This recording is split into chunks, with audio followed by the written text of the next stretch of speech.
Hello दोस्तों, स्वागत है आप सभी का वाईटी एजुकेशन में। शाम के 8 बज चुके हैं। सचिवालय सहायक के महत्वपूर्ण प्रश्नों की श्रृंखला हम आप तक पहुंचा रहे हैं। तो ये सेट नंबर 7 है और यहाँ से आपके जितने भी प्रश्न हैं वो महत्वपूर्ण होंगे और आपकी परीक्षा में आने की संभावनाएं इनसे ज़्यादा होंगी। तो प्लीज़ इस सेट को पूरा देखें और अपने आंसर्स कमेंट सेक्शन में कमेंट करना ना भूलें। चलिए शुरुआत करते हैं। पहले प्रश्न पर लिए चलते हैं। चैनल पर नए हैं तो प्लीज़ चैनल को सब्सक्राइब कर लें, बेल आइकन दबा लें ताकि ऐसे ही पल पल की अपडेट हम आप तक पहुंचाते रहें अपने चैनल के माध्यम से। और जिन छात्रों ने अभी तक यहाँ पे हमारा वाईटी एजुकेशन का टेलीग्राम चैनल नहीं ज्वाइन किया है तो आप टेलीग्राम चैनल ज्वाइन कर लीजिएगा। टेलीग्राम पे जो लिंक अपडेट किए गए हैं इन सभी के पीडीएफ भी शेयर किए जाते हैं। साथ ही साथ सुबह 10 बजे करंट अफेयर का सीरीज कराया जा रहा है क्यूज के रूप में, जो कि एजुकेशन की वाईटी एजुकेशन का ये जो है टेलीग्राम ग्रुप है। और 11 बजे फुल मॉक टेस्ट भी कराए जा रहे हैं जो कि आपके एग्जाम से संभावित हैं। तो जरूर देखें और जरूर अटेंड करें। तो चलिए पहले प्रश्न पर लिए चलते हैं दोस्तों। पहला प्रश्न आपके सामने है, आंसर करने का यहाँ प्रयत्न आप भी नीचे कमेंट सेक्शन में कमेंट जरूर करेंगे। एडवोकेट जनरल, जिसे हम लोग महाधिवक्ता कहते हैं, के पद का उल्लेख संविधान के किस अनुच्छेद से दिया गया है? जी हाँ, आर्टिकल अगर 165 आप उत्तर कर रहे हैं तो उत्तर बिल्कुल सही है दोस्तों। यह राज्यपाल के प्रसाद प्रयत्न पर धारण करता है और महाधिवक्ता जो है राज्य का सर्वोच्च विधि अधिकारी होता है। आर्टिकल 165 में इसके बारे में वर्णन है। लोकसभा का कार्यकाल कितने बार 6 वर्ष का कर दिया गया था? लोकसभा का कार्यकाल कितनी बार 6 वर्ष का कर दिया गया था? तो आंसर कर लेंगे दोस्तों ए, एक बार। जी हाँ, लोकसभा का कार्यकाल एक बार मात्र 5 साल के लिए किया गया था दोस्तों। जी हाँ, और 5 साल के स्थान पे 6 साल का किया गया था। एक्चुअली 5 साल के स्थान पे 6 साल का किया गया था। और ये लोकसभा का है। राज्यसभा का आपको पता है कि 6 वर्ष का होता है कार्यकाल। और 5वीं लोकसभा का चुनाव जो होता है दोस्तों 1971 में किया गया था। जी हाँ, और 6ठी लोकसभा का चुनाव जो है 1976 में किया गया था। तो यही वो समय था जहाँ पे एक बार जो है इसका कार्यकाल 6 वर्षों का किया गया था। सवाल नंबर चलते हैं 3 पे दोस्तों, आंसर करेंगे। सरकारिया आयोग का गठन किस विषय पर रिपोर्ट देने के लिए किया गया था? बहुत इंपॉर्टेंट क्वेश्चन है सारे के सारे। आंसर आप भी कमेंट सेक्शन में कमेंट करते जाइएगा। जी हाँ, आंसर कीजिएगा दोस्तों। इट्स बी, केंद्र राज्य संबंध के क्षेत्र में। केंद्र राज्य संबंध पर सरकारिया आयोग का गठन किया गया। भगवान सहायक समिति पर केंद्र राज्य पर बनाया गया था जो कि 1971 में बनाया गया था दोस्तों। जी हाँ, याद रखेंगे सरकारिया आयोग का गठन दोस्तों, याद रखेंगे किया गया। अगर ये पूछेगा कब किया गया तो 1983 में किया गया। ये भी एक इंपॉर्टेंट क्वेश्चन बनता है आपके लिए। तमिलनाडु राज्य सरकार ने केंद्र राज्य संबंध पर राजमन्नार समिति का गठन भी किया था। सवाल नंबर चलते हैं दोस्तों, यहाँ पे क्वेश्चन नंबर 4 पे आंसर करेंगे। अल्प विकसित देशों में गरीबी का मुख्य कारण क्या है? आंसर कर लेंगे दोस्तों। अल्प विकसित देशों में गरीबी का मुख्य कारण है, जी हाँ, आय की असमानता होना। B is the correct answer, note कर सकते हैं। वर्तमान में अगर देखें तो भारत में निर्धनता रेखा या गरीबी रेखा का निर्धारण कौन करता है? तो भारत में करता है दोस्तों नीति आयोग। ये इंपॉर्टेंट क्वेश्चन है, पूछा गया है एग्जाम में। और वैश्विक स्तर पर देखा जाए तो वर्ल्ड बैंक, यानी कि जो वर्ल्ड बैंक है, ये 2.15 अरब अमेरिकी डॉलर है ना, 2.15 अमेरिकी डॉलर प्रति व्यक्ति प्रतिदिन आय को निर्धारित करता है। तो यहाँ से एक इंपॉर्टेंट क्वेश्चन है, पूछा गया है एग्जाम में। सवाल नंबर 5, स्वतंत्र भारत में देश की प्रथम औद्योगिक नीति की घोषणा किस वर्ष की गई? बिल्कुल उत्तर करेंगे 1948 में की गई दोस्तों। और ये डेट अगर पूछेगा तो 6 अप्रैल याद रखेंगे। 6 अप्रैल 1948 को तत्कालीन केंद्रीय उद्योग मंत्री थे डॉक्टर श्यामा प्रसाद मुखर्जी। इन्होंने स्वतंत्रता प्राप्ति के पश्चात देश की प्रथम औद्योगिक नीति का वर्णन किया और घोषणा की। 30 अप्रैल 1956 को दोस्तों देश के द्वितीय औद्योगिक नीति का घोषणा किया गया। जी हाँ, 1956 में ये दूसरी बार किया गया, सेकेंड टाइम। ठीक है, ये भी आपको याद रखना है। नेक्स्ट क्वेश्चन पे चलते हैं दोस्तों। क्वेश्चन नंबर 6 पे आंसर करेंगे। कौन से ईस्वी में के बाद दोस्तों अवधि के दौरान खाद्यान्नों की विशेषता गेहूं के उत्पादन में बहुत वृद्धि हुई थी? तो 1966 उत्तर कर लीजिएगा दोस्तों। 1966 के बाद अवधि जो है ये दौरान जो है खाद्यान्नों की विशेषता, जी हाँ, गेहूं के उत्पादन जो है सबसे अधिक वृद्धि नापी गई। और देखिए ये जो हरित क्रांति का शुरुआत हुआ था ये भी 1966 और 97 के दौरान माना जाता है।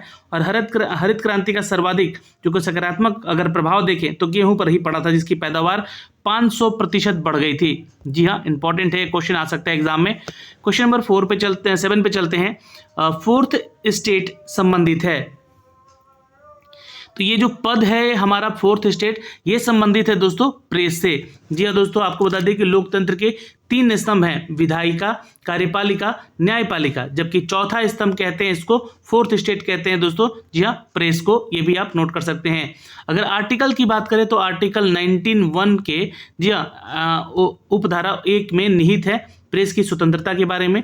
और विधायिका का कार्य विधि कानून भी बनाता है।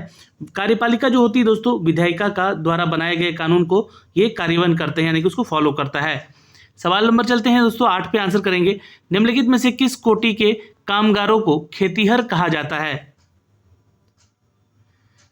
तो जो दूसरों की जमीन पर खेती करते हैं उन्हें हम लोग कामगार कहते हैं, याद रखेंगे, वर्कर्स कहते हैं इनको। भारतीय जनगणना विभाग के द्वारा कामगारों को 2 श्रेणियों में बांटा गया, एक मुख्य श्रमिक और एक सीमांत श्रमिक। नोट कर सकते हैं यहाँ पे, मुख्य श्रमिक 183 दिन से अधिक से किसी काम के संलग्न रहता है तो उसे मुख्य श्रमिक यानी कि मेन वर्कर्स के रूप में माना जाता है। और सीमांत जो श्रमिक होते हैं वर्ष में एक साल में 183 दिन कम से कम काम करना चाहिए, उसे सीमांत श्रमिक कहते हैं। तो यहाँ पे इंपॉर्टेंट है, याद रखेंगे। सवाल नंबर चलते हैं दोस्तों, क्वेश्चन नंबर 9 पे आंसर कर लेंगे। IST या GMT में सामान्यतः जो अंतराल है वो कितने देर का है? बिल्कुल, भारत में अगर मानक समय को निर्धारण करते हैं तो याद रखिएगा 82 डिग्री 30 मिनट ईस्ट, है ना, पूर्वी देशांतर से करते हैं, जो कि इलाहाबाद के नैनी से गुजरती है ये रेखा, याद रखेंगे, जिसे हम लोग इंडियन स्टैंडर्ड टाइम भी कहते हैं। और आपको बता दें कि इनके बीच का अंतर, IST और GMT के बीच का अंतर जो है 5.5 घंटे का है। GMT जो है, GMT से भारत का समय 5.5 घंटा आगे है, याद रखेंगे। इंपॉर्टेंट क्वेश्चन है, एग्जाम में पूछा भी गया है। सवाल नंबर चलते हैं 10 पे। उच्चतम न्यायालय के किस मामले में मौलिक अधिकारों की प्राथमिकता या राज्य के नीति निर्देशक सिद्धांतों के ऊपर स्थापित है? तो बिल्कुल उत्तर कर लीजिएगा दोस्तों, ये है गोलकनाथ मामला। Is the correct answer, is the right answer. Note कर सकते हैं, मौलिक अधिकारों को प्रमुखता राज्य की नीति निर्देशक सिद्धांतों के ऊपर स्थापित की गई। सर्वोच्च न्यायालय यानी कि सुप्रीम कोर्ट ने गोलकनाथ बनाम पंजाब राजवाद, जो कि 1967 में है ना निर्णय लिया गया, और आर्टिकल उस समय दोस्तों 368 के तहत कहा गया, है ना, 368 के तहत कहा गया कि निर्धारित प्रक्रिया से मूल अधिकारों में संशोधन कर पर रोक लगा दी, और अर्थात संसद के जो मूल अधिकारों का संशोधन नहीं किया जा सकता। तो ये गोलकनाथ मामला था दोस्तों, याद रखिएगा, इंपॉर्टेंट है क्वेश्चन, आपकी परीक्षा में पूछे भी जा सकते हैं। सवाल नंबर चलते हैं यहाँ पे क्वेश्चन नंबर 11 पे। पंजाब का शेर के रूप में कौन जाना जाता है? बिल्कुल याद रखेंगे दोस्तों, पंजाब का शेर लाला लाजपत राय को कहा गया है। C is the correct answer, note कर सकते हैं। लाला लाजपत राय, बाल गंगाधर तिलक और बिपिन चंद्रपाल को भारत के गरम दल के त्रिमूर्ति भी कहा गया है। लाला लाजपत राय 1920 में स्थापित all India trade union Congress के प्रमुख अध्यक्ष भी रह चुके हैं। संविधान में मौलिक कर्तव्यों को, देखिए क्वेश्चन नंबर 12 इंपॉर्टेंट है, आ चुका है एग्जाम में। जी हाँ, संविधान में मौलिक कर्तव्यों को जी हाँ किसके द्वारा शामिल किया गया है, मतलब कौन से संविधान संशोधन के द्वारा? तो संविधान में मौलिक कर्तव्यों को 42वां है ना संविधान संशोधन किया गया था 1976 में। जी हाँ, सन 1976 में, याद रखिएगा, इसके अंतर्गत जोड़ा गया। इसके अंतर्गत संविधान में 10 मौलिक कर्तव्यों को भाग 4 में, याद रखेंगे, भाग 4 में और अनुच्छेद 51 के अंतर्गत जोड़ा गया था। ये इंपॉर्टेंट क्वेश्चन पूछेगा एग्जाम में। सवाल नंबर 13, लोकसभा में अविश्वास प्रस्ताव प्रस्तुत करने के लिए कम से कम कितने सदस्यों का समर्थन चाहिए? उत्तर करेंगे दोस्तों, 50 सदस्यों की कम से कम यहाँ पे उपस्थिति होनी चाहिए। अविश्वास प्रस्ताव सदन के विपक्षी दल के किसी सदस्य के द्वारा रखा जा सकता है। सवाल नंबर चलते हैं 14 पे आंसर करेंगे। भारत में उच्चतम न्यायालय के न्यायाधीशों के रूप में नियुक्ति के लिए निम्नलिखित में से कौन सा अर्हता अनिवार्य नहीं है? बिल्कुल याद रखेंगे दोस्तों, आयु कम से कम जो है 35 वर्ष की होनी चाहिए। B is the correct answer, note कर सकते हैं।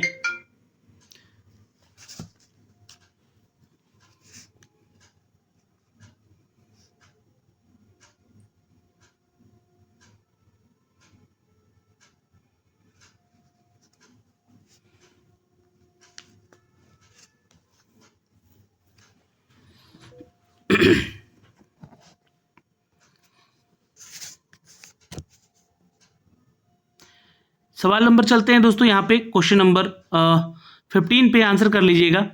आर्यों का भारत में प्रथम स्थायी आवास था। तो बिल्कुल आंसर कर लेंगे दोस्तों, it's a D, Punjab is the correct answer. आर्य का भारत में सर्वप्रथम पंजाब में स्थायी आवास था और आर्य जो थे सर्वप्रथम पंजाब और अफगानिस्तान के आकर ही ये निवास किए थे। तो आंसर यहाँ पे हम डी कर लेंगे। उपनिषद, जी हाँ, उपनिषद जो पुस्तकें हैं ये किस तरह की पुस्तकें हैं? तो बिल्कुल उत्तर कीजिएगा, ये दर्शनार्थ की पुस्तकें हैं। उपनिषदों की अगर संख्याओं की बात करें तो कुल 108 हैं, जी हाँ, जिनमें से 13 जो है दोस्तों याद रखेंगे मूलभूत उपनिषदों की श्रेणी में रखा जाता है। इसमें यज्ञ से जुड़े दार्शनिक विचार, आत्मा, ब्रह्म आदि की व्याख्या भी की गई है। अगले सवाल पर चलते हैं, सवाल नंबर 17 पे आंसर करेंगे। नेसेट, नेसेट जो है दोस्तों किस देश की संसद को कहते हैं? बहुत इंपॉर्टेंट क्वेश्चन है, याद रखिएगा, it's a D is the correct answer, Israel. Israel की संसद को हम लोग नेसेट कहते हैं, याद रखेंगे, इंपॉर्टेंट है, क्वेश्चन एग्जाम में पूछा जा सकता है। देखिए मंगोलिया जो है ना, इसके संसद को कहते हैं the state great Khural, the state जी हाँ, द स्टेट ग्रेट खुराल, याद रखेंगे। और ताइवान को कहते हैं दोस्तों, ताइवान की जो संसद है उसको कहते हैं युवान, युवान, ठीक है, याद रखेंगे, इंपॉर्टेंट है ये सारे क्वेश्चन। स्पेन को कहते हैं दोस्तों कार्टेस और भारत की संसद को कहते हैं दोस्तों, जी हाँ, संसद, नोट कर लीजिएगा। सवाल नंबर 18 पे चलते हैं। केंद्रीय योजना के मसौदे, है ना, केंद्रीय योजना के मसौदे को अंततः कौन अनुमोदित करता है? बहुत ही इंपॉर्टेंट क्वेश्चन है, आ सकता है ये भी परीक्षा में, आंसर देने का प्रयास जरूर करेंगे। उत्तर कीजिएगा, राष्ट्रीय विकास परिषद इज द करेक्ट आंसर। दोस्तों आपको बता दें कि 1 जनवरी 2015 को नीति आयोग बनाया गया, जी हाँ, योजना आयोग से हटके, और मंत्रिमंडल के एक प्रस्ताव के तहत एक नई संस्था नीति आयोग का गठन किया गया था, जो कि अब योजना आयोग का स्थान ले चुका है। केंद्रीय योजनाओं के भावी स्वरूप अगर देखें तो इसके संबंध में आयोग सरकार को सलाह देता है। तो यहाँ पे राष्ट्रीय विकास परिषद कह सकते हैं, केंद्रीय योजना के मसौदे को अंततः ये अनुमोदित करता है। नीति आयोग के वर्तमान उपाध्यक्ष सुमन के बेरी हैं और नीति आयोग के प्रथम उपाध्यक्ष अरविंद पनगड़िया थे, याद रखिएगा। सवाल नंबर चलते हैं 19 पे। कोई अर्थव्यवस्था टेक ऑफ, है ना, अवस्था में होती है जब, तो बिल्कुल याद रखेंगे, जब स्थैतिक विकास प्रारंभ हो, D is the correct answer. सवाल नंबर 20, विश्व खुशहाली रिपोर्ट 2022 में भारत का स्थान क्या रहा? याद रखेंगे 136वां स्थान है भारत का। क्वेश्चन नंबर 21 पे चलते हैं दोस्तों, यहाँ पे आंसर कर लीजिएगा। यूरोप तथा अफ्रीका को कौन सी जल संधि पृथक करती है? जी हाँ, Gibraltar is the correct answer, B is the right answer, note कर सकते हैं। जिब्राल्टर जल संधि भूमध्य सागर को अटलांटिक महासागर से भी जोड़ती है, ये एक इंपॉर्टेंट क्वेश्चन बनता है। जिब्राल्टर जल संधि यूरोपीय देश स्पेन तथा अफ्रीकी देश मोरक्को के मध्य में है। बेरिंग जल संधि जो है दोस्तों, याद रखिएगा, बेरिंग जल संधि जो है ये बेरिंग सागर और चुक्सी सागर को जोड़ती है तथा अलास्का तथा रूस के को अलग करती है। अलास्का यूएसए का पार्ट है। ओके, विश्व पर्यावरण दिवस, जी हाँ, 2022 का थीम क्या रहा? जी हाँ, only one earth, only one earth, B is the correct answer, note कर सकते हैं। सवाल नंबर 23 पे चलते हैं दोस्तों। किस राष्ट्रकूट शासक ने एलोरा के पर्वतों को कटवाकर प्रसिद्ध कैलाश मंदिर का निर्माण करवाया? किस राष्ट्रकूट शासक ने एलोरा के पर्वतों को कटवाकर प्रसिद्ध जो है कैलाश मंदिर का निर्माण करवाया? तो आंसर करेंगे दोस्तों कृष्ण प्रथम, B is the correct answer. सवाल नंबर 24, अंतर्राष्ट्रीय साक्षरता दिवस किस तिथि को मनाया जाता है? अंतर्राष्ट्रीय साक्षरता दिवस मनाया जाता है दोस्तों 8 सितंबर को, याद रखिएगा। वैसे दिवस आपको याद रखने होंगे और भी यहाँ पे, जैसे कि 16 सितंबर को विश्व ओजोन परत संरक्षण दिवस मनाते हैं। 27 सितंबर विश्व परिवर्तन दिवस मनाते हैं। 1 से लेकर 7 सितंबर जो कि राष्ट्रीय पोषण सप्ताह घोषित होता है। 2 सितंबर विश्व नारियल दिवस मनाते हैं। 14 सितंबर हिंदी दिवस और 10 जनवरी विश्व हिंदी दिवस, और 1 दिसंबर तो पता है आपको एड्स दिवस। सवाल नंबर चलते हैं 25 पे दोस्तों। भारत की पंचवर्षीय योजनाएं, जी हाँ, किसमें प्रचलित योजनाओं के आधार पर तैयार की गई केंद्रीकृत आर्थिक और सामाजिक विकास कार्यक्रम थी? जी हाँ, यूएसएसआर, नोट कर सकते हैं दोस्तों। ये प्रचलित योजनाओं के आधार पर तैयार की गई एक केंद्रीकृत आर्थिक और सामाजिक विकास कार्यक्रम थी। B is the correct answer, note कर सकते हैं। भारत में योजना आयोग की स्थापना दोस्तों की गई थी 15 मार्च 1950 में। फिर इसका जो है इसका बदल दिया गया, इसको कर दिया गया नीति आयोग के रूप में 1 जनवरी 2015 को। जी हाँ, ये भी एक इंपॉर्टेंट क्वेश्चन है। सवाल नंबर चलते हैं दोस्तों 26 पे, रेणुकूट किस उद्योग के लिए प्रसिद्ध है?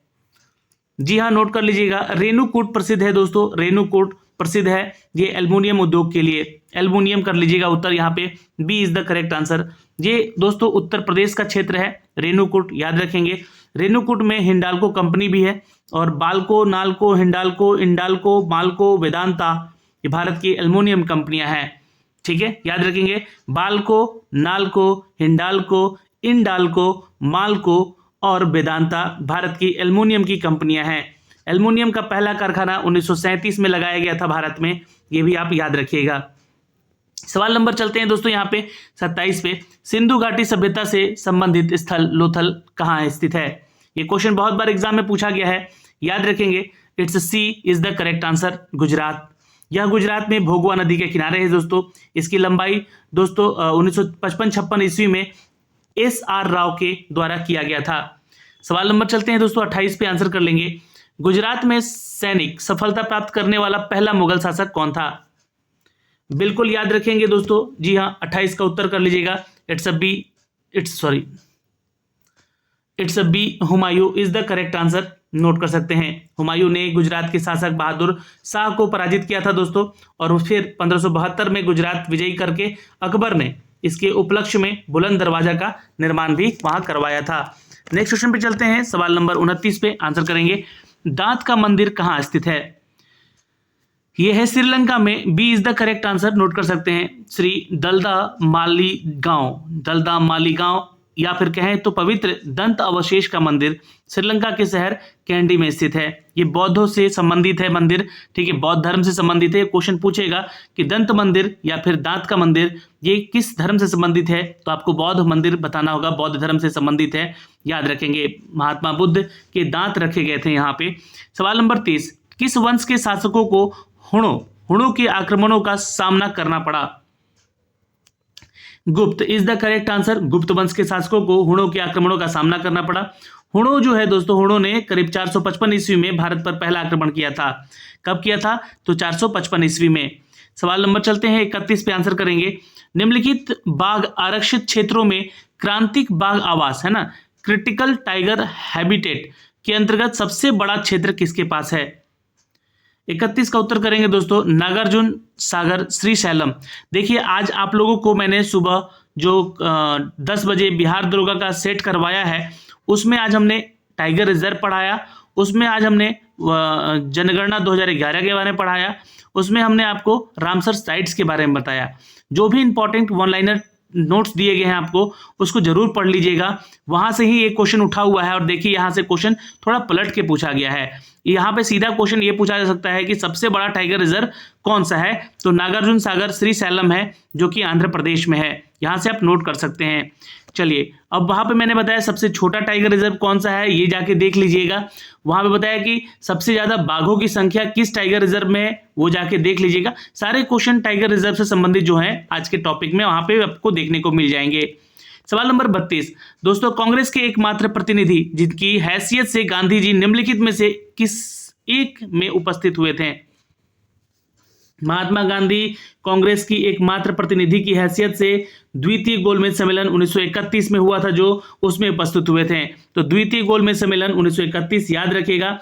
प्रथम गोलमेज सम्मेलन 1930 में हुआ था दोस्तों, और तृतीय गोलमेज सम्मेलन 1932 में हुआ था, ये आपको ध्यान रखना है। और प्रथम, द्वितीय और तृतीय गोलमेज सम्मेलन आयोजन लंदन में ही किए गए हैं। सवाल नंबर चलते हैं 33 पे, आंसर करेंगे। नीलगिरी पर्वत भारत के किस राज्य में स्थित है?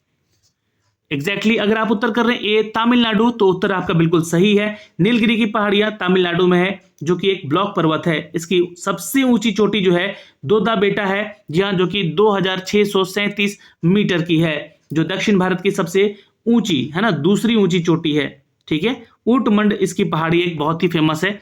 सवाल नंबर चलते हैं दोस्तों 34 पे। भारत और पाकिस्तान के बीच शिमला समझौता किस वर्ष हस्ताक्षर किया गया? ये भी क्वेश्चन आपको बिहार दरोगा वाले सेट में मैंने करवाया है परसों, है ना, तो इसको भी देख लीजिएगा जाके आप लोग। तो भारत और पाकिस्तान के बीच समझौता हुआ, शिमला समझौता, जी हाँ, ये किस वर्ष हस्ताक्षर हुआ है? तो याद रखिएगा, जी हाँ, इंपॉर्टेंट क्वेश्चन है, ए इज द करेक्ट आंसर। सन 1972 में हुआ था ये शिमला समझौता। 1971 में भारत और पाकिस्तान के बीच युद्ध हुआ था। भारत के शिमला में 2 जुलाई 1972 को एक संधि पर हस्ताक्षर हुआ।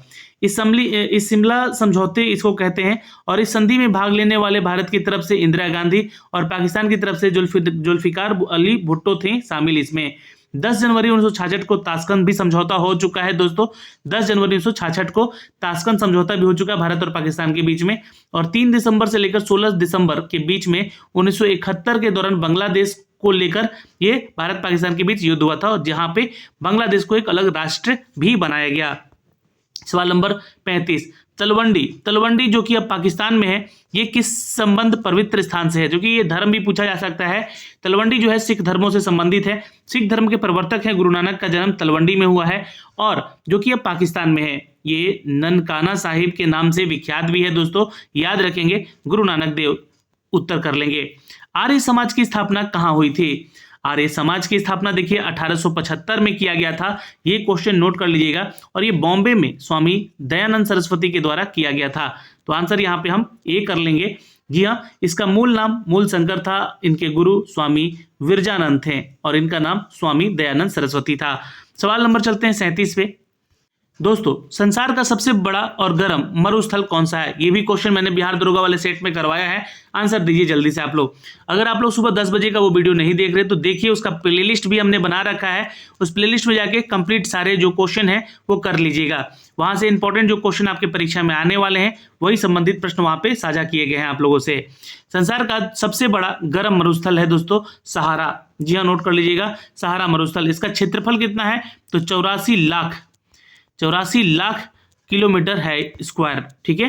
गोबी मरुस्थल एशिया का सबसे बड़ा है और ये शीत मरुस्थल है गोबी मरुस्थल, याद रखेंगे। विश्व का सबसे बड़ा मरुस्थल सहारा मरुस्थल ही है और थार मरुस्थल जो है भारत और पाकिस्तान के बीच में फैला हुआ है। चलिए, सवाल नंबर 38, निम्नलिखित में से कौन भारत की संसद का भाग नहीं है? अब नहीं बोल दिया गया है, ध्यान दीजिएगा यहाँ पे और आंसर गलत मत कीजिएगा। मंत्रिपरिषद जो है भारत की संसद का भाग नहीं होता है। तो यहाँ पे उत्तर बी कर लीजिएगा, इज द करेक्ट आंसर। मंत्रिपरिषद दोस्तों भारत की संसद का भाग नहीं होता है। भारतीय संविधान की बात करेंगे तो मंत्रिपरिषद कार्यपालिका में संबंधित है, कार्यपालिका से संबंधित है, याद रखेंगे। और आर्टिकल अगर बात करेंगे 79 का, आर्टिकल 79 में लिखा गया है कि संघ के लिए एक संसद होगी जो कि राष्ट्रपति और दोनों सदनों को मिलकर बनेगी। तो यहाँ पे उत्तर बी करेंगे। सवाल नंबर चलते हैं दोस्तों, यहाँ पे 39 पे आंसर करेंगे। भारत में शकों के प्रभुत्व को नष्ट करने वाला शासक कौन था? आंसर करिएगा, चंद्रगुप्त द्वितीय थे वो। D is the correct answer. 388 AD Chandragupta Maurya ने भारत में अंतिम शक शासक जो कि रुद्र सिंह तृतीय की हत्या कर दी और शक शासकों को पराजित करने के बाद जो है ये कारण चंद्रगुप्त द्वितीय को शाकिर का भी यहाँ पे उपाधि मिला इनको। जी हाँ, D is the correct answer. सर्वाधिक महत्वपूर्ण ब्राह्मण ग्रंथ कौन सा है? उत्तर कर लेंगे दोस्तों, शतपथ ब्राह्मण। यह शतपथ ब्राह्मण ग्रंथ में राजा विदेह और उनके पुरोहित गौतम राहुगण के द्वारा आर्य सभ्यता के विस्तार की चर्चा की गई है। तो शतपथ ब्राह्मण सबसे उच्चतम ब्राह्मणों में से एक ग्रंथ है। सवाल नंबर चलते हैं 41 पे दोस्तों, आंसर कर लेंगे। सूरत में अंग्रेजों की फैक्ट्री खोलने की आज्ञा देने के लिए फरमान जारी करने वाला पहला मुगल सम्राट कौन था? सूरत में अंग्रेजों को फैक्ट्री खोलने की आज्ञा देने के लिए फरमान जारी करने वाला पहला मुगल शासक जहांगीर था। जी हाँ, नोट कर लीजिएगा, B is the correct answer. अंग्रेजों की भारत में प्रथम व्यापारिक कोठी जी हाँ सूरत में ही लगाई गई। कब लगाई गई थी? 1608 ईस्वी में। नोट कर सकते हैं। 1611 में क्या किया गया? जी हाँ, दक्षिण पूर्वी समुद्री तट जो कि मसूलीपट्टनम है उसमें अंग्रेजों ने अपनी पहली फैक्ट्री स्थापित की। 1608 सूरत में अंग्रेजों के द्वारा अपनी पहली फैक्ट्री खोली गई और पुर्तगालियों के प्रयत्न से षड्यंत्र के कारण यह असफल नहीं हो सका। नेक्स्ट क्वेश्चन पे चलते हैं। क्वेश्चन नंबर 42 पे आंसर करेंगे। स्वर्ण ट्रांस यानी कि रिजर्व ट्रांस कहते हैं इसको, निर्दिष्ट करता है। बिल्कुल याद रखेंगे दोस्तों, यहाँ पे स्वर्ण ट्रांस यानी कि ये जो है एक वित्तीय संस्था है जो कि IMF इंटरनेशनल मॉनेटरी फंड कहते हैं इसको, इसके द्वारा सदस्यों के प्रदत्त एक शाखा प्रणाली को निर्दिष्ट करता है। तो यहाँ पे उत्तर कर लीजिएगा, C is the correct answer. Note कर लेंगे दोस्तों। IMF का फुल फॉर्म अक्सर एग्जाम में पूछा जाता है, इंटरनेशनल मॉनेटरी फंड कहते हैं इसको, याद रखेंगे। सवाल नंबर 43 पे चलते हैं। किस कंपनी को फीफा विश्व कप 2022 आधिकारिक स्पॉन्सर चुना गया है? तो आंसर कर लीजिएगा दोस्तों बाइजूस, जो है कि एक एजुकेशनल यूट्यूब चैनल भी है, एजुकेशनल प्लेटफॉर्म भी है। क्वेश्चन नंबर 44, हैवलॉक द्वीप है ना, हैवलॉक द्वीप का नाम बदलकर क्या रखा गया है?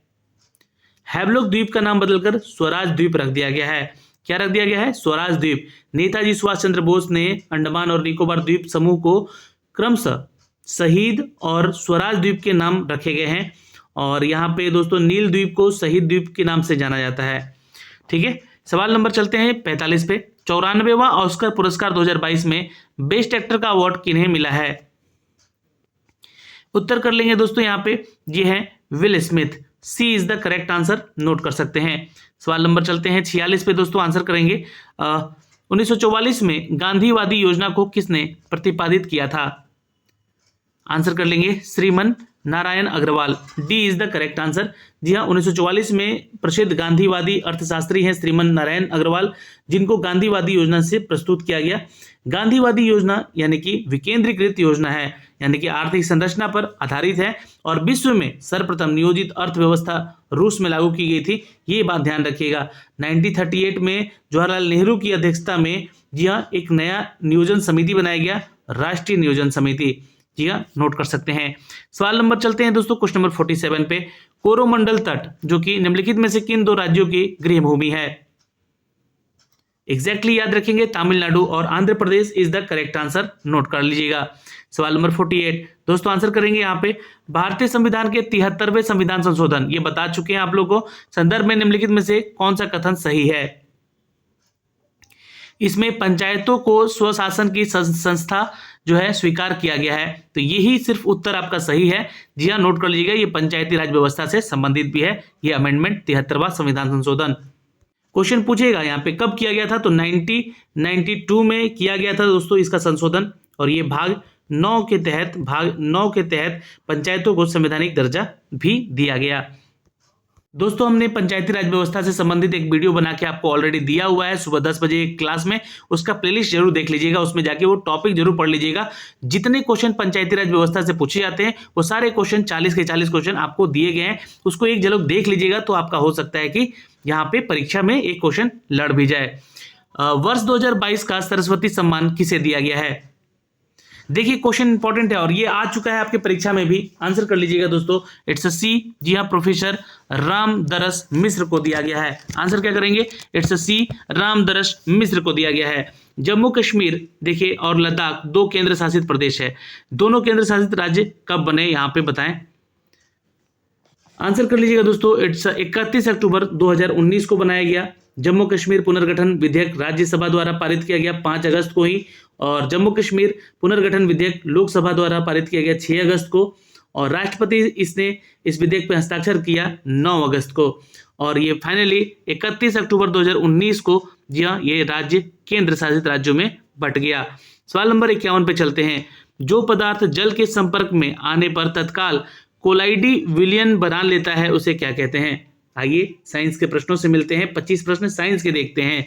जो पदार्थ जल के संपर्क में आने पर तत्काल कोलाइडी विलयन बना ले तो उसे कहते हैं दोस्तों, याद रखेंगे, जी हाँ जलरागी कोलाइड। जलरागी कोलाइड यानी कि हाइड्रोफिलिक क्लोराइड कहते हैं इसको, कोलाइड्स कहते हैं इसको, जलरागी कोलाइड कहते हैं इसको, याद रखेंगे, इंपॉर्टेंट है, क्वेश्चन आ सकता है परीक्षा में। बाह्य अंतरिक्ष में किसी अंतरिक्ष यात्री को आकाश दिखाई देगा? बाह्य अंतरिक्ष में किसी अंतरिक्ष यात्री को आकाश काला दिखाई देता है। जी हाँ, आंसर बी कर लीजिएगा, is the correct answer. Next question पे चलते हैं, सवाल नंबर 53 पे। दोस्तों अविंदुकता है ना, अविंदुकता जो का दोष है वो दूर करने के लिए निम्नलिखित में से किस लेंस का प्रयोग करना चाहिए? तो आंसर कर लीजिएगा दोस्तों, यहाँ पे A is the correct answer. Cylindrical lens का उपयोग हम लोग करते हैं। जी हाँ, आंसर कर लीजिएगा, ए is the correct answer.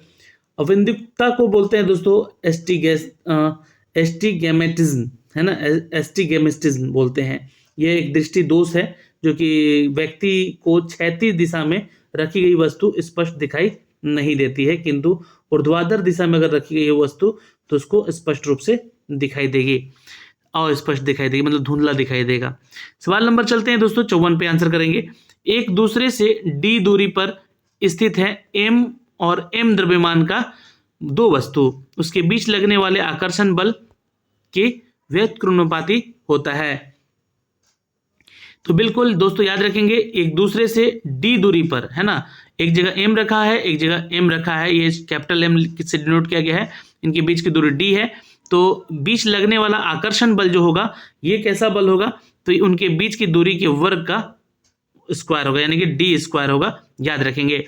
B is the correct answer, note कर सकते हैं। सवाल नंबर चलते हैं 55 पे दोस्तों, आंसर करेंगे, इंपॉर्टेंट है ये क्वेश्चन।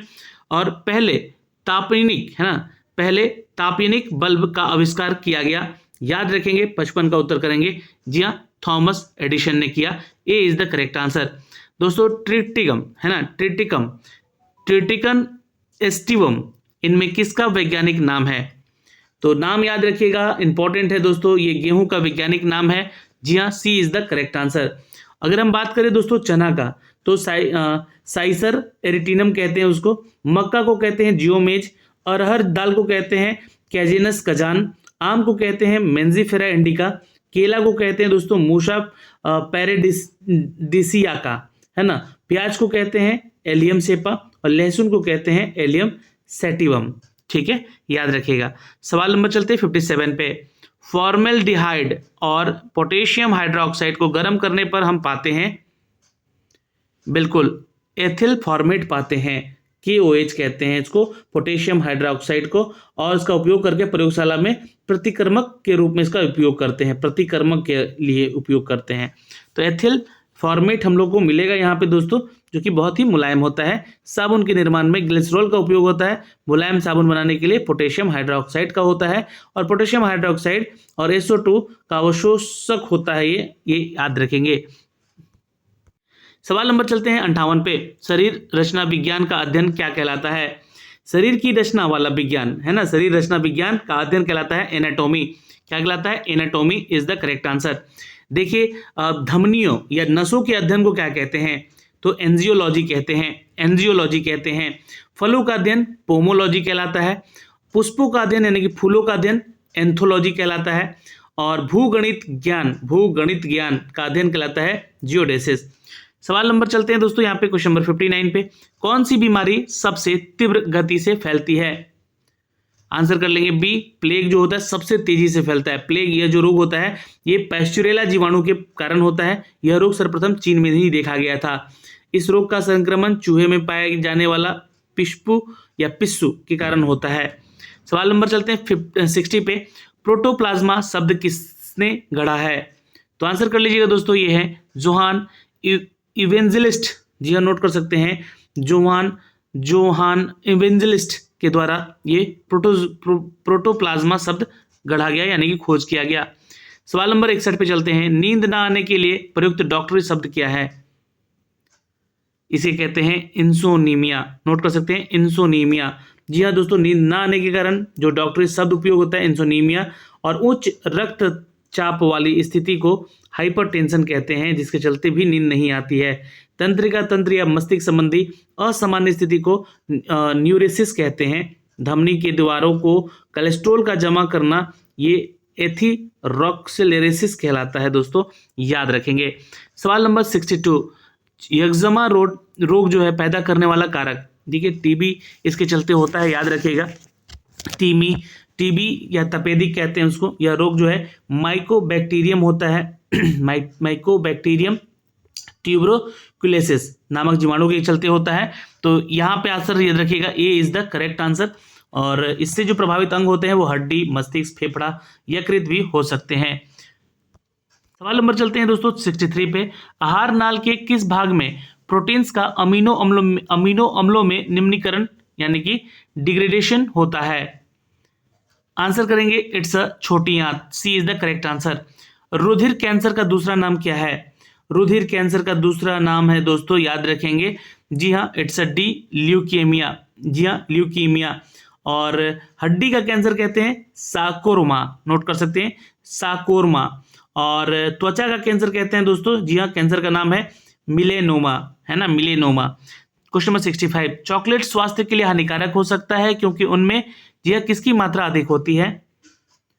बिल्कुल, निकेल की मात्रा सबसे अधिक होती है दोस्तों। पारा युक्त जल पीने से दोस्तों मिनी माता रोग होता है, यानी कि जो यहाँ पे जिस पानी में सबसे ज़्यादा पारा का ज़्यादा मात्रा होने लगता है वो मिनी माता रोग का कारण बनता है, याद रखेंगे। एस्बेस्टस के रेसे जो होते हैं उससे युक्त जल पानी से एस्बेस्टोसिस नामक एक रोग होता है, ये भी याद रखिएगा, कैंसर का कारक भी बनता है ये। सवाल नंबर चलते हैं 66 पे। अति चालक वे तत्व होते हैं, आंसर कीजिएगा दोस्तों 66 का बी, जिनका प्रतिरोध बहुत न्यून तापमान पर लगभग शून्य हो जाता है।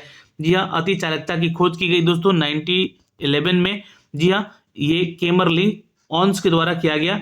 ये आपको बता दें कि शून्य प्रतिरोधकता के अलावा अति चालकता की दशा में पदार्थ के भीतर चुंबकीय क्षेत्र भी शून्य हो जाता है। सवाल नंबर 67, एक ध्वनि तरंग की आवृत्ति अगर 50 हर्ट्ज है और इसकी तरंग दैर्घ्य 4 मीटर है, ध्वनि तरंग की चाल कितनी हो जाएगी? तो आंसर कर लीजिएगा दोस्तों 200 मीटर हो जाएगी। 50 हर्ट्ज यहाँ पे आवृत्ति है, तरंग दैर्घ्य 4 मीटर है, तो ध्वनि की तरंग की चाल जो होती है आवृत्ति गुने तरंग दैर्घ्य होती है, तो 50 गुने 4 कर लीजिएगा। इसका ऐसा ही मात्रक दोस्तों मीटर होता है, याद रखेंगे। सवाल नंबर चलते हैं यहाँ पे 68 पे आंसर करेंगे। दौड़ के कारण धावक का गुरुत्व केंद्र होता है, दौड़ के कारण धावक का गुरुत्व केंद्र शरीर के मध्य में होता है। पृथ्वी जिस बल से किसी वस्तु को अपनी ओर आकर्षित करती है उसे गुरुत्व बल कहते हैं, ये आपको याद रखना है। तो उत्तर कर लीजिएगा शरीर के मध्य में। सवाल नंबर 69, रासायनिक रूप में मिल्क ऑफ मैग्नीशिया क्या होता है? मैग्नीशियम हाइड्रोक्साइड कहते हैं दोस्तों, याद रखेंगे MgOH2, MgOH2 कहते हैं, इसको याद रखेंगे। जी हाँ, और स्टेनलेस सल्फाइड क्या कहते हैं? तो मोज़ेइक गोल्ड कहते हैं, SnS2 कहते हैं उसको, स्टेनलेस सल्फाइड को, ये याद रखेंगे। और टाइटेनियम को जी हाँ धातु कहते हैं, रणनीतिक धातु। लेड ऑक्साइड PbO जिसको हम लोग लिथार्ज कहते हैं। जिंक सल्फेट जिसको हम लोग थोथा भी कहते हैं। सवाल नंबर चलते हैं दोस्तों 70 का उत्तर यहाँ पे कर लीजिएगा, ए इज द करेक्ट आंसर। सवाल नंबर 71 पे चलते हैं। आंख का वह कौन सा भाग है जिसमें कि वर्णक होता है जो किसी व्यक्ति की आंखों का रंग निश्चित करता है? आइरिस कहते हैं उसको, C is the correct answer. परितारिका हिंदी में कहते हैं, याद रखिएगा।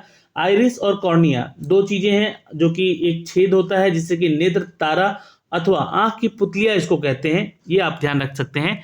Iris is the correct answer. स्वच्छ मंडल को कॉर्निया कहते हैं। सवाल नंबर 72, इलेक्ट्रॉन सूक्ष्मदर्शी के माध्यम से क्या देखा जाता है? आंसर कीजिएगा जीवाणुओं तथा विषाणुओं को हम लोग देख सकते हैं, उनकी संरचनाओं को देख सकते हैं। जी हाँ, सरल सूक्ष्मदर्शी या एक आवर्धक शीशे की तरह व्यवहार करता है, ये भी ध्यान रखिएगा। आंसर बी कर लेंगे। सवाल नंबर चलते हैं 73 पे आंसर करेंगे। निम्नलिखित में से कौन सा तत्व समूह के समान वर्ग से संबंधित है? जी हाँ, वर्ग 1 के ए से संबंधित है सभी तत्व। जी हाँ, नोट कर लीजिएगा। हीलियम नहीं, हाइड्रोजन, लिथियम, सोडियम, पोटेशियम और CS और FR भी है, तो ये ध्यान रखिएगा। 73 का उत्तर कर लीजिएगा। लिथियम, सोडियम और पोटेशियम यहाँ पे उत्तर दिया गया है। 74 नंबर, वह उपकरण कौन सा है जिसमें कि समुद्रों की गहराई को मापने के लिए ध्वनि तरंगों का प्रयोग किया जाता है? सोनार कहते हैं उसको। जी हाँ, नोट कर लीजिएगा। सोनार समुद्र की गहराई मापा जाता है, उससे ध्वनि तरंग का प्रयोग होता है इसमें। रडार दूर से आने वाली वायुयान की गति और दिशा ज्ञात कर सकती है। फेदोमीटर जो है दोस्तों समुद्र की गहराई नाप सकती है। और एंडोस्कोपी जो है मानव शरीर के अंदर भाग को देखने का उपयोग करते हैं हम लोग। तो यहां से नोट कर लीजिएगा, सोनार इज द करेक्ट आंसर। एक क्वेश्चन है दोस्तों, किसके साथ कॉस्टिक सोडा को उबालकर साबुन तैयार किया जाता है? तो 75 का उत्तर कीजिएगा दोस्तों, फैट यानी कि वसा के साथ। जी हाँ, नोट कर लीजिएगा। मुलायम साबुन का उच्च वसा अम्लों को पोटेशियम लवण कहते हैं और कड़े साबुन का उच्च वसा अम्लों के सोडियम लवण को कहते हैं। तो यहां से थोड़ा सा इंपॉर्टेंट है, fat is the correct answer, वसा is the right answer, note कर लीजिएगा। तो दोस्तों आज के सेट में आपने अगर 60 प्रश्नों से ऊपर सही उत्तर किए हैं तो आपकी तैयारी काफ़ी अच्छी है। इसी तरह से प्रैक्टिस हमारे साथ लगकर करते रहें। आज 7वां सेट है और 8वां सेट कल मिलेगा आपको यहाँ पे, और जल्दी से हम लोग उन सभी टॉपिक्स को भी खत्म करेंगे जो कि आपके बिहार SSC परीक्षा में से संबंधित होंगे। तो इन सभी वीडियोज़ को देखने के लिए आप हमारे साथ जुड़े हुए थे, इसके लिए बहुत बहुत धन्यवाद। मिलते हैं सुबह 10 बजे एक नए टॉपिक के साथ।